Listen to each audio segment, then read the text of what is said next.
샬롬 샬롬 샬롬 샬롬.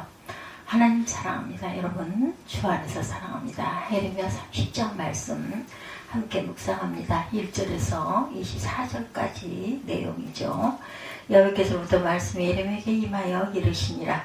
이스라엘 하나님 야훼께서 이와 같이 말씀하여 이르시기를 내게 일러준 모든 말을 책에 기록하라. 야훼 말씀이니라. 보라, 내가 내 백성 이스라엘과 유다의 포로를 돌아오게 할 날이 오리니 내가 그들을 그 조상들에게 준 땅으로 돌아오게 할 것이니 그들이 그 땅을 차지하리라. 야훼께서 말씀하시니라. 야훼께서 이스라엘 유다에 대하여 하신 말씀이 이러하니라. 이와 같이 말씀하시되 우리가 무서워 떠는 자의 소리를 들으니 두려움이요 평안이 아니로다. 너희는 자식을 해산하는 남자가 있는가 물어보라. 어찌하여 모든 남자가 해산하는 여자같이 손을 자기 허리에 대고 모든 얼굴이 겁에 질려 새파래졌는가. 슬프다 그날이여. 그와 같이 엄청난 날이 없으리라. 그날은 야곱의 환난의 때가 되미로다. 그러나 그가 환난에서 구하여 냄을 얻으리로다. 만군의 야훼 말씀이라. 그날에 내가 내 목에서 그 멍에를 꺾어버리며 내 포박을 끊으리니 다시는 이 밤을 섬기지 아니하리라. 8절까지입니다. 그들은 그들의 하나님 야훼를 섬기며 내가 그들을 위하여 세울 그들의 왕 다윗을 섬기리라. 야훼 말씀이니라. 그러므로 나의 종 야곱아, 너는 두려워하지 말라.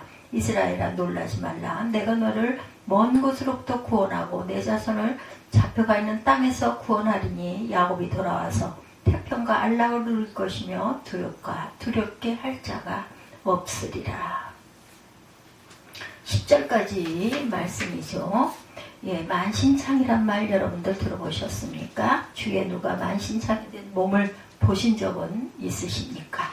저는 직접 그런 만신창이 된 삶을 겪어왔습니다.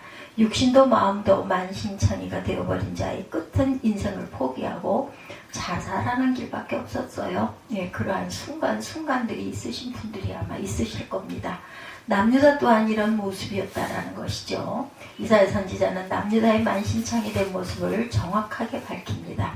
이사야 1장 5, 6절에 너희가 어찌하여 매를 더 맞으려고 폐역을 거듭하느냐. 머리는 병들었고 온 마음은 피곤하였으며 발바닥에서 머리까지 성한 것이 없이 성한 것과 터진 것과 새로 맞은 흔적뿐이거들. 성한 것이 아니라 성한 것이 없이 상한 것과 터진 것과 새로 맞은 흔적뿐이거늘 그것을 짜며 싸며 기름으로 부드럽게 함을 받지 못하였도다. 이런 만신창이 된 모습은 60년이 지난 예레미야 선지자 시대에도 계속됩니다. 그런데 안타까운 것은 남유다 백성들은 만신창이 된 자신들의 모습을 깨닫지를 못했다라는 것이죠. 이러한 그들에게 하나님은 70년이라는 긴 포로 생활을 통해 징계하지 아니할 수가 없으셨고 오늘날 이 세의 모습은 과연 어떠할까요? 만신창이 된 모습이라고 느껴지지는 않으십니까? 남유다처럼 느끼지 못하고 살고 있는 것은 아닐까요? 만신창이 된 모습을 깨닫고 하나님께 나와 회개할 때 하나님은 회복시켜 주실 것이지만 깨닫지 못할 때는 하나님의 징계는 계속된다는 것을 우리가 잊지 말아야 합니다. 하나님의 치료가 오늘 이 시간 우리 모두에게 임하는 귀한 시간이 되시기를 주님의 이름으로 축복합니다. 첫 번째, 내 백성을 회복시키라고 1절에서 11절까지 말씀하죠. 제가 9절부터 11절까지 읽겠습니다. 그들은 그들의 하나님 야훼를 섬기며 내가 그들을 위하여 세울 그들의 왕 다윗을 섬기리라. 야훼 말씀이니라. 그러므로 나의 종 야곱아, 너는 두려워하지 말라. 이스라엘아, 놀라지 말라. 내가 너를 먼 곳으로부터 구원하고 내 자손을 잡혀가 있는 땅에서 구원하리니 야곱이 들어와서 태평과 안락을 누릴 것이며 두렵게 할 자가 없으리라. 이는 야훼 말씀이라. 내가 너와 함께 있어 너를 구원할 것이라. 너를 흩었던 모든 이방을 내가 멸망시키리라. 그럴지라도 너만은 멸망시키지 아니하리라. 그러나 내가 법에 따라 너를 징계할 것이요 결코 무죄한 죄로만 여기지는 아니하리라. 너희를 고쳐주고 구원해주겠지만 무죄한 죄로 여기지는 않겠다고 말씀하시죠. 징계하겠다고 말씀합니다. 내가 법에 따라 너를 징계할 것이요 결코 무죄한 죄로만 여기지는 않을 것이라. 11절 말씀이에요. 내 백성을 첫째는 회복시켜 주겠다고 말씀하시죠. 하나님은 예레미야 선지자에게 남유다뿐만 아니라 북이스라엘까지 회복시키기로 계획하고 있다는 사실을 책에 기록하려고 하십니다. 왜 책에 기록하라고 하셨을까요? 후대 사람들이 하나님의 구원의 역사를 보고 깨닫게 하기 위해서 기록하라는 것이죠. 우리는 지금 그 책을, 그 성경을 읽고 있습니다. 도저히 인간의 방법으로 만신상이 된 북이스라엘과 남유다 백성들을 회복하게 할 수 없는 데도 불구하고 하나님의 방법으로 회복해 하시겠다는 거죠. 그러나 그 회복은 어느 날 그저 찾아오는 것이 아니라 하나님의 방법을 통해서 회복해 될 것이다. 그 방법이 어떤 것일까? 세 가지로 말씀합니다. 첫째는 해산하는 고통을 통해 회복해 하실 것이다. 5절에서 7절입니다. 환자가 어떤 병을 치료받기 위해서 수술을 하고 고통 후에 시간을 지나야 회복할 수 있듯이 북이스라엘과 남유다도 자신들이 저지른 죄의 대가를 이루 말할 수 없는 고통을 통해 받는 후에야 하나님은 회복해 해주시겠다라고 말씀하죠. 네, 여러분들 모든 죄에서 하나님의 보응이 있다는 사실을 우리가 명심해야 할 것입니다. 회개하면 하나님은 예수 그리스도의 십자가의 피로 내 죄를 용서해 주시지만 회개하지 않으면 죄는 반드시 보응한다는 것을 우리가 명심하고 가야 되겠다. 북이스라엘과 남유다는 선지자들이 그렇게 죄를 지적하였지만 그들은 자신들의 죄를 깨닫지를 못합니다. 그러한 그들을 회복해 할 수 있는 방법은 해산의 고통과 같은 무서운 환난뿐입니다. 또 우리가 항상 결핵, 말기와 몸소리칠 만큼 경제적 어려움에 고통이 없었다면 하나님의 종의 길을 가지 못한 그런 사람들도 있죠. 7절을 보면 슬프다 그날이여 그와 정청난 날이 없으리라. 하나님은 마지막 때 창세 이래로 없는 대환란을 통해서 이 땅을 회복해 하실 것이다 라고 말씀하죠. 만신창이가 된 이 지구는 이제 인간의 방법으로 도저히 회복할 수가 없는 단계에 왔어요. 지금 곳곳에서 이상기온으로 몸살을 앓고 있죠. 남미 칠레에서는 2.5m의 폭설이 오고 북미 쪽 미국에서는 체감온도 40도를 넘는 끔찍한 더위가 와서 34개 주의 폭염주의보를 발령하기도 합니다. 그러므로 7년 대환란은 이 땅을 정결케 하기 위한 하나님의 방법 중에 하나라는 사실을 우리가 깨달아야 되겠다. 북이스라엘과 남유다에게 무서운 환란을 통해서 회복해 하시고자 하셨던 것처럼 마지막 때에도 대환란의 방법이 아니고는 이 땅을 회복해 할 수 없는 그런 상황이라는 거죠. 마지막 때 이스라엘에게 해산의 고통이 임했던 것처럼 이 땅에도 해산의 고통이 있을 것이라는 성경의 예언입니다. 데살로니가전서 5장 3절에 그들이 평안하다 안전하다 그때 임신한 여자에게 해산의 고통이 이른과 같이 멸망이 갑자기 그들에게 이르더니 결코 피하지 못하리라. 이러한 해산의 고통을 통해 이 땅을 새롭게 창조하겠다. 계시록 21장 1절입니다. 또 내가 새 하늘과 새 땅을 보니 처음 하늘과 처음 땅이 없어졌고 바다도 다시 있지 않더라. 이러한 하나님의 회복의 방법은 각 개인에게도 동일하게 역사한다는 사실을 깨닫고 어떤 개인적인 환란이 왔을 때 속히 회개하고 회복해 되는 저와 여러분들이 되시기를 주님의 이름으로 축복합니다. 회개가 늦어지면 늦어질수록 인간에게 주어진 환란은 길어질 수밖에 없다. 이스라엘을 보면 세례 요한이 예수님이 사도들에게 그렇게 회개를 외쳤지만 그들은 온전히 회개하지 못하자 이스라엘 민족에게는 2000년 동안이라는 무서운 환란이 주어졌습니다. 지금도 이스라엘 땅에 환란이 끊이지 않고 있는 것은 아직도 저 민족이 온전히 하나님께 회개하지 못하고 있기 때문이라는 것. 회복이라는 영화를 통해서도 알 수 있듯이 하나님은 지금도 자신의 택한 백성들이 회복되어지기를 원하고 기다리고 계시죠. 둘째로 다윗왕을 통해 회복시키겠다는 것 8절에서 9절이죠. 본문의 다윗왕은 이미 오래전에 죽은 다윗왕을 가리키는 말이 아닙니다. 이 다윗왕은 23장 5절에 언급한 한 의로운 가지 곧 장차 다윗의 혈통을 쫓아 태어날 메시아를 가리키고 있죠. 그러므로 이스라엘의 회복은 곧 영적 회복을 의미하고 있다는 것을 우리가 알아야 합니다. 바벨론 70년 포로 생활을 하나님은 다니엘서에서 영적인 70일에로 재해석해주고 있어요.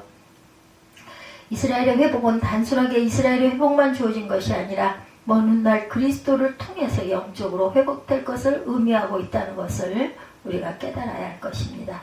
8절에 보면 그날에 내가 내 목에서 그 멍에를 꺾어버리며 내 포박을 끊으리니 다시는 이방인을 섬기지 않으리라. 이스라엘이 바벨론 포로 이후에 다시는 이방의 나라에 속국이 되지 않았겠는가.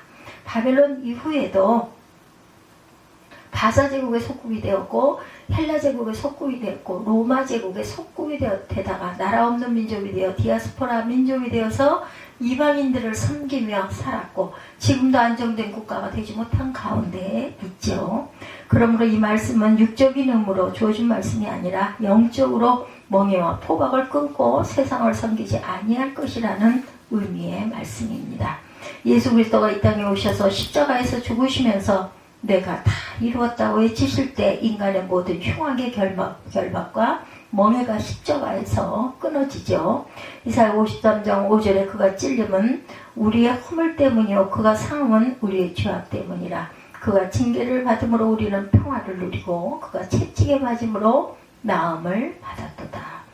예, 하나님이 우리를 향해 원하시는 것은 평안이시죠. 이 평안은 오직 예수 안에서만이 얻을 수 있는 평안이죠. 요한복음 14장 17절에 평안을 너희에게 끼치노니 곧 나의 평안을 너희에게 주노라. 내가 너희에게 주는 것은 세상이 주는 것과 같지 아니하리라. 너희는 마음에 근심도 말고 두려워하지도 말라. 그러므로 그리스도가 이 땅에 오신 목적은 인류를 회복시키고자 오신 것이다. 그런 회복의 기쁨이 저와 여러분에게 임하기를 주님의 이름으로 축복합니다. 셋째로 열방을 심판하시고 택한 자는 구원하실 것이다. 10절 11절이죠. 이 말씀도 1차적으로는 이스라엘 백성들이 바벨론 포로에서 돌아오는 것을 말하지만 더 깊은 의미는 영적 구원을 의미합니다. 구원이라는 세 번 언급되고 있는 이 단어, 진정한 구원은 오직 그리스도 안에서만 이루어진다라는 사실을 우리가 깨달아야 되죠. 아무리 먼 곳에 있다 할지라도, 아무리 세상 세력에 포위가 되어 있다 할지라도 오직 예수 안에만 있으면 반드시 구원하겠다라는 하나님의 약속입니다. 11절 끝절에 보면 그러나 내가 법에 따라 너를 징계할 것이요 결코 무죄한 자로만 여기지는 아니하리라 말씀하세요.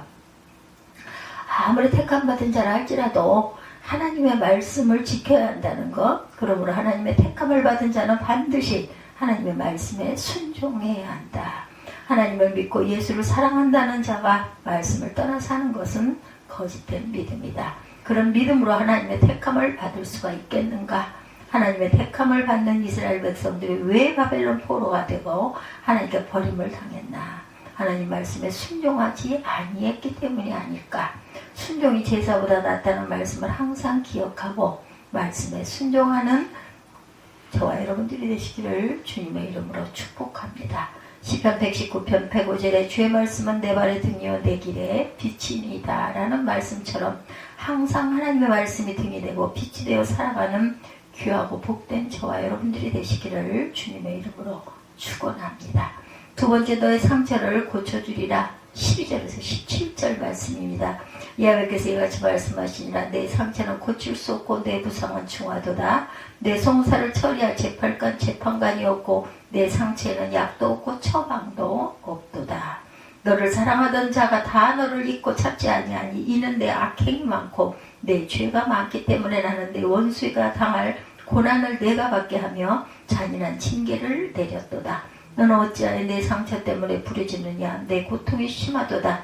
내 악행이 많고 내 죄가 허다함으로 내가 이 일을 너에게 행하였느니라. 그러므로 너를 먹는 모든 자는 잡아먹힐 것이며 내 모든 대적은 사로잡혀 갈 것이고 너에게서 탈취해 갈 자는 탈취를 당할 것이며 너에게서 노력할 모든 자는 노략물이 되리라. 야훼의 말씀이니라. 그들이 쫓겨난 자라 하며 시온을 찾는 자가 없은즉 내가 너의 상처로부터 새살이 돋아나게 하여 너를 고쳐주리라. 죄악으로 인한 상처는 누구도 치료할 수가 없다. 오직 하나님만이 치료하실 수 있어요. 오직 예수의 피로만 치료가 됩니다. 이스라엘의 상처가 그러했죠. 13절에 보면 구성경에는 자신의 죄를 변호할 자가 없고 이렇게 되어 있어요. 즉 자신을 도와줄 친구가 없다라는 말입니다. 또한 그 상처가 너무 깊어 약으로도 치료가 되지 않는다. 14절에도 너를 사랑하던 자가 너를 잊고 찾지 아니한 것은 내가 죄가 많기 때문이다. 이렇게 말씀하죠. 근데 이렇게 하신 분이 하나님이 그렇게 하도록 하셨다는 거예요. 실제적으로 남유다가 바벨론 세력에 의해 멸망당한 것은 애굽을 비롯한 주변 동맹국들이 도와주지 아니했기 때문에 쉽게 멸망이 되었다. 근데 이러한 모든 것을 주도하신 분이 곧 하나님이시라는 거예요. 왜 그렇게 하셨나? 죄악으로 만신창이가 된 남유다를 구원하는 길은 이방나라를 통한 무서운 징계뿐이었기에 하나님은 이 방법을 사용하신 것이다.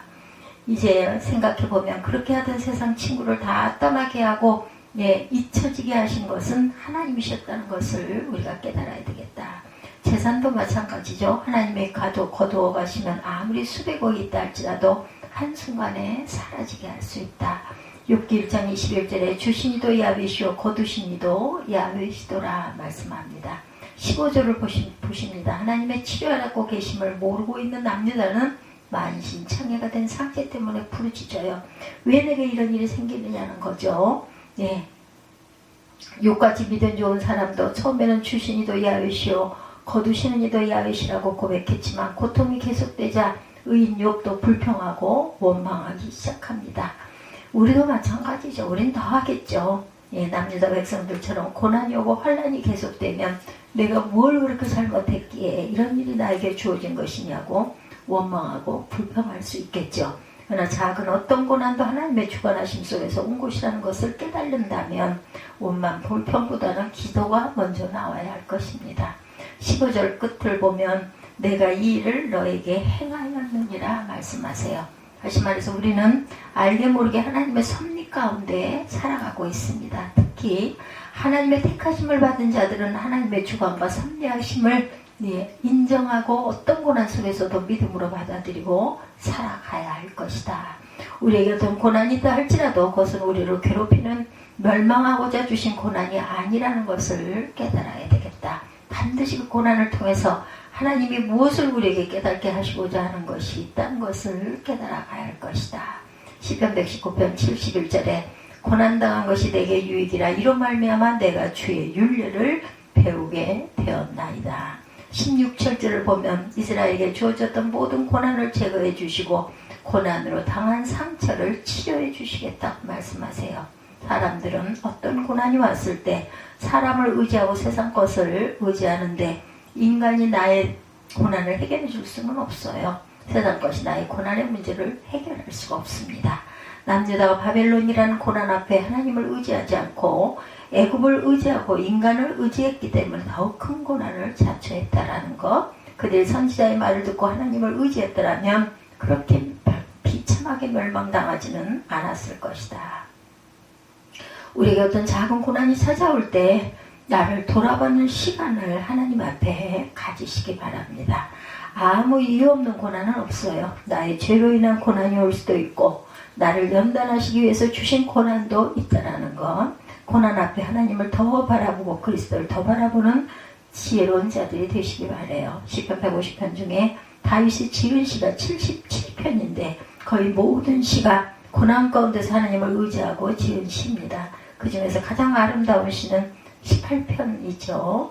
1절에서 5절 나의 힘이신 야훼여 내가 주를 사랑하나이다. 야훼는 나의 반석이요 나의 요새시요 나를 건지시는 이시요 나의 하나님이시요 내가 그 안에 피할 나의 바위시요 나는 나의 방패시요 나의 구원의 뿌리시요 산성이시로다. 우리가 찬양 참 많이 하죠.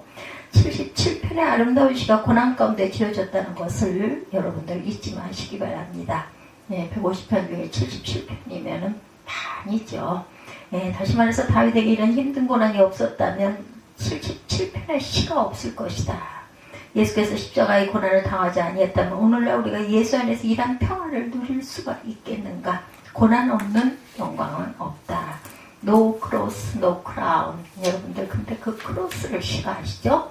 독일 드레스덴 수석 무용수반 발레리나 강화의 발을 보면 강화해입니다. 이름이 발레리나 강화해의 발을 보면 할아버지 발처럼 차마 볼 수 없는 모습이라고 하죠. 그러나 여자의 연약한 발이 그렇게 되기까지 훈련을 했기 때문에 세계 최고의 발레리나가 될 수 있었다. 오늘날 이 시대 고난을 싫어하는 시대가 되어가고 있습니다. 오히려 고난당하는 자들을 보면 색안경을 끼고 보는 시대가 되었어요. 성경은 장차 이 땅에 창세 이래로 찾아볼 수 없는 고난이 올 것이라고 예언하고 있는데 믿는 자들은 전혀 고난에 대한 준비가 없습니다. 어떤 고난 속에서도 나를 치료하시고 나와 함께 하시는 주님을 만나는 저와 여러분들이 되시기를 축복합니다. 세 번째, 너는 너희 하나님이 되어라. 에르미야 30장 18절에서 24절이죠. 나는 너희의 하나님이 되리라 말씀합니다. 여기서 말씀하시나 보라 내가 야곱 장막의 포로들을 돌아오게 할 것이고 그 거처들의 사랑을 베풀 것이라 성읍은 폐허가 된 언덕 위에 건축될 것이요 보루는 규정에 따라 사람이 살게 되리라. 그들에게 감사하는 소리가 나오고 즐거워하는 자들의 소리가 나오리라. 내가 그들을 번성하게 하리니 그들의 수가 줄어들지 아니하겠고 내가 그들을 존귀하게 하리니 그들은 비천해지지 아니하리라. 그의 사sob는 예전과 같겠고 그 회중은 내 앞에 굳게 설 것이며 그를 압박하는 모든 사람은 내가 다 벌하리라. 그 영도자는 그들 중에서 나올 것이요 그 통치자도 그들 중에서 나오리라. 내가 그를 가까이 오게 하리니 그가 내게 가까이 오리라. 참으로 담대한 마음으로 내게 가까이 올 자가 누구냐? 야훼의 말씀이니라. 너희는 내 백성이 되겠고 나는 너희들의 하나님이 되리라. 보라 야훼의 노여움이 일어나 폭풍과 회오리 바람처럼 악인의 머리 위에서 회오리 칠 것이라. 야훼의 진노는 그의 마음에 뜻한 바를 행하여 이루기까지는 돌이키지 아니하리니 너희가 끝날에 그것을 깨달으리라. 하나님이 남유다를 회복해 하신 것은 말로만 회복이 아니라 그들의 삶 가운데 분명하게 보고 느낄 수 있도록 10가지로 회복을 약속해 주시죠. 첫째, 성읍을 다시 건축해 하실 것이다. 이 말씀대로 바벨론에서 돌아온 스룹바벨 총독에 의해서 BC 515년에 예루살렘 성전이 건축되고 느헤미야에 의하여 예루살렘 성벽이 재건이 됩니다. 둘째, 성 안에는 사람이 살게 될 것이라고 하시죠. 다시 말해 예루살렘 성 안의 사람들이 예전처럼 살게 되었다라는 것, 완전한 회복을 의미합니다. 셋째로 감사하는 소리와 즐거운 소리가 나올 것이다. 하나님께 감사하고 기뻐한다는 건 그들의 삶이 정상적인 삶을 살고 있다는 증거입니다. 넷째는 번성케 하시겠다. 사람들이 가정을 이루고 자녀를 낳고 살아간다는 것은 하나님이 인간에게 주신 복 중의 복입니다. 다섯째, 그들을 존귀하게 하실 것이다. 하나님에 의해 존귀케 되었다는 것은 영적인 자의 삶을 살고 있다는 것을 의미하죠. 육적인 자의 삶은 비천한 자의 인생들을 의미합니다. 영적인 자만이 하나님 앞에 존귀한 자로 인정을 받게 될 것이다. 일곱째는 그들을 압박하는 자들을 모두 벌하실 것이다. 하나님은 이스라엘을 괴롭히던 모든 이방의 나라들을 바벨론을 통해 철저하게 멸망시키셨고 그 후에는 바벨론을 페르시아 고레스 왕을 통해 철저하게 멸망시키셔요. 여덟째는 하나님 앞에 나아갈 수 있는 통치자를 세우시겠다. 그 사람은 누구예요? 그리스도를 의미하죠. 하나님의 회복을 받는 자들은 반드시 예수의 통치를 받아야 하며 인도하심을 받아야 한다. 아홉 번째, 너희는 내 백성이 되겠고 나는 너희의 하나님이 될 것이다. 이것은 앞에서 말씀하신 그리스도의 통치를 받은 자만이 하나님의 자녀가 될 것이라는 것을 강조합니다. 예수를 떠나서 하나님의 백성이 될 수 없고 예수를 떠나서는 하나님이 나의 하나님이 되실 수가 없다. 요한복음 14장 6절에 내가 곧 길이요 진리요 생명이니 나로 말미암지 않고는 아버지께 올 자가 없느니라. 사도행전 4장 12절에 다른 이로서는 구원을 받을 수 없나니 친히 사람 중에 구원을 받을 만한 다른 이름을 우리에게 주신 일이 없음이라 하였더라. 요한복음 15장 5절에 나를 떠나서는 너희가 아무것도 할 수 없습니다. 마태복음 5장 18절에 진실로 너에게 이르노니 천지가 없어지기 전에는 율법의 1.1획도 결코 없어지지 아니하고 다 이루리라. 오직 예수를 떠나서는 아무것도 하나님과 연결될 수가 없고 어떤 회복도 기대할 수 없다는 것을 명심하시기 바랍니다. 요한복음 15장 5절에 나를 떠나서는 너희가 아무것도 할 수 없습니다. 열 번째는 하나님의 진노는 그의 마음에 뜻한 바를 행하며 이루기까지는 돌이키지 아니할 것이라. 23, 4절에 회복의 말씀을 하시다 갑자기 심판의 말씀으로 결론을 맺죠. 특히 24절의 말씀을 보면 야훼의 진노는 그의 마음에 뜻한 바를 행하여 이루기까지는 돌이키지 아니하나니 너희가 끝날에 그것을 깨달으리라. 다시 말해서 불의스럽게 남유다의 회복은 하나님의 정하신 때에 정해져 있지만 그 회복이 주어지기까지 너희 범죄한 죄에 대한 대가는 받아야 한다. 거짓 선지자들은 백성들을 무엇이라고 미혹해요? 바벨론이 곧 멸망할 것이라고 백성들을 미혹합니다. 당시 하나님의 회복은 자기 시대에 못 볼 수도 있는 먼 훗날의 이야기지만 그래도 그 말씀에 순종하여 사는 자에게는 육적으로 보지 못하고 죽을지라도 하나님 앞에 존귀한 자가 될 것이라는 거였어요. 우리 시대에 예수님이 오실지 안 오실지 모르지만 우리는 속히 오신다고 했기 때문에 그대로 믿고 재림 신앙을 가지고 예수를 기다리며 살아가면 되는 것입니다. 또한 이 세상은 인간의 힘으로 과학의 힘으로 회복해 할 수 없음을 깨닫고 오직 예수님만이 우리를 회복해 할 수 있고 세상을 회복할 수 있다는 사실을 믿고 살아가야 할 것이죠. 남유다 백성들처럼 하나님 말씀을 믿지 않냐고 순종하지 아니한 자에게 임한 하나님의 심판이 마지막 때에도 동일하게 이 땅에 임할 것이라는 것도 우리는 명심해야 합니다. 아무리 그날을 부인하고 외면한다 할지라도 역사의 주관자이신 하나님을 반드시 말씀대로 믿고 가면 이루실 것이다. 오늘날 하나님 말씀대로 이루어져 가고 있는 이 시대를 깨닫고 계십니까 여러분들? 마태복음 5장 18절에 진실로 너에게 이르노니 천지가 없어지기 전에는 율법의 1.1획도 결코 없어지지 아니하고 다 이루리라. 하나님 말씀 앞에 겸손한 자들이 되시고 말씀에 순종한 자들이 되어서 하나님의 다스리심 속에 살아가는 귀하고 복된 저와 여러분들 되시기 바라요. 예레미야 8장 20절에 길르앗에는 유황이 있지 아니한가? 그곳에는 의사가 있지 아니한가? 딸 내 백성이 치료를 받지 못하면 어찌 됨인고? 길르앗의 유황은 약효가 탁월하죠. 또한 그곳에는 의사도 있었어요.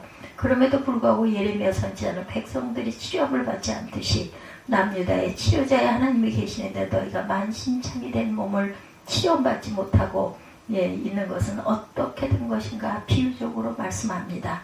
하나님이 왜 이스라엘 민족에게 심판을 내리시는지를 깨달아야 하지만 이스라엘 백성들은 깨달지 못했어요. 깨달지 못한 것들은 자신들에게 몸이 왜 이렇게 만신창이가 된지도 모르고 있습니다. 오늘날 이 시대 믿음을 가진 자들이 영적인 상태가 만신창이가 되어 있는데도 모르고 살아가고 있는 것과 다를 바가 없다. 세상의 물질과 명예와 권력과 타락이 우리를 치료해 주지 못해요. 치료자는 오직 예수님 한 분이시죠. 예수의 피가 아니고는 우리의 영혼이 치유받을 수가 없다. 내 모습 이대로 주 받으옵소서. 날 위해 돌아가신 주 날 받으옵소서. 날마다 그리스도 십자가 앞에 나와 내 영혼과 육이 치료함 받고 회복되는 놀라운 역사를 체험하는 귀하고 복된 저와 여러분 되시기 바라요. 요한복음 15장에 나는 포도나무여 너희는 가지라. 그가 내 안에 내가 그 안에 거하면 사람이 열매를 많이 맺나니 나를 떠나서 너희가 아무것도 할 수 없습니다. 6절에도 사람이 내 안에 거하지 아니하면 가지처럼 밖에 버려져 일어나니 사르나니 사람들이 그것을 모아다가 밖에 버려져 마르나니 사람들이 그것을 모아다가 불에 던져 사르느니라. 마태복음 5장 18절에 진실로 너에게 이르노니 천지가 없어지기 전에는 율법의 1.1획도 결코 없어지지 아니하고 다 이루리라. 요한복음 14장 6절에 예수께서 이르시되 내가 곧 길이요 진리요 생명이니 나로 말미암지 않고는 아버지께로 올 자가 없느니라. 사도행전 4장 12절에 다른 이로서는 구원받을 수 없나니 천하 사람 중에 구원을 받을 만한 다른 이름을 우리에게 주신 일이 없음이라 하였느니라. 예수 그리스도만이 우리에게 길이요 진리요 생명임을 잊지 않는 저와 여러분들이 되셔서 우리가 잘못된 길을 가지 않고 주님만 바라보는 믿음의 자녀들이 다 되시기를 주님의 이름으로 축복합니다. 오늘 예레미야 30장 1절에서 24절에 내가 너를 고쳐주리라 이러한 제목으로 함께 은혜를 나눴습니다. 기도하시겠습니다.